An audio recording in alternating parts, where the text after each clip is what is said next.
Child labor initially began in the Industrial Revolution. In the early 1800s, factories began to grow and children were forced to work instead of attend school. Children were ideal for the job because of their small hands and ability to crawl into small places. They were often abused physically or mentally. Most of the kids were orphans left by their families or forced to work to provide for their families.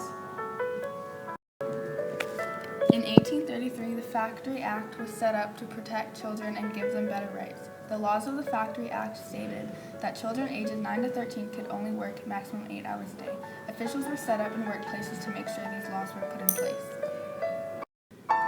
Though many children are now protected from the harsh environments that existed during the Industrial Revolution, there are still many child laborers today. Around the world, in many impoverished nations, children do not know their own rights and are still being taken advantage of. Many carpet factories and sweatshops still have children working in harsh conditions for barely minimum wage. There are many organizations set up to help stop child labor, such as International Labor Organization, Free the Children, Children Labor Public Education Project, and World Vision Canada, and many more.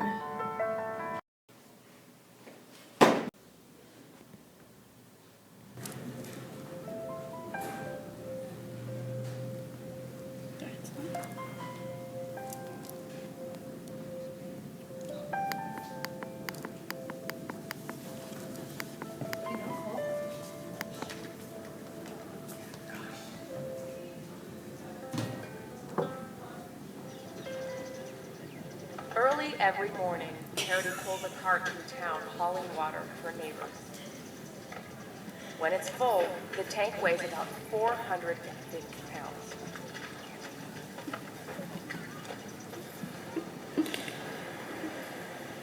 After doing morning chores, the hardest part of her day begins. Instead of going to school, she goes to work in a brick factory all day long. It's hard, tedious work, often in temperatures above 35 degrees. Each family gets paid by the number of bricks they load. Parody's mom is getting older and weaker, so she needs Parody and her sister to help. I wish I could go to school, but I need to make money to buy food for my family. When Parody's father got very sick 5 years ago, he eventually passed away, and she was left with a mountain of debt and 4 girls to raise. So they came to the brick factory 3 years ago, and Parody went to work to help them survive. I don't know what to do. I just want my daughter to be able to go to school and to be educated so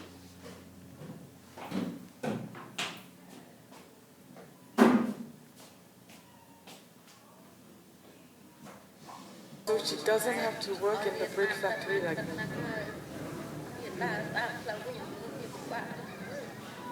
Parody dreams of becoming a teacher, but if she can't go to school, that's impossible.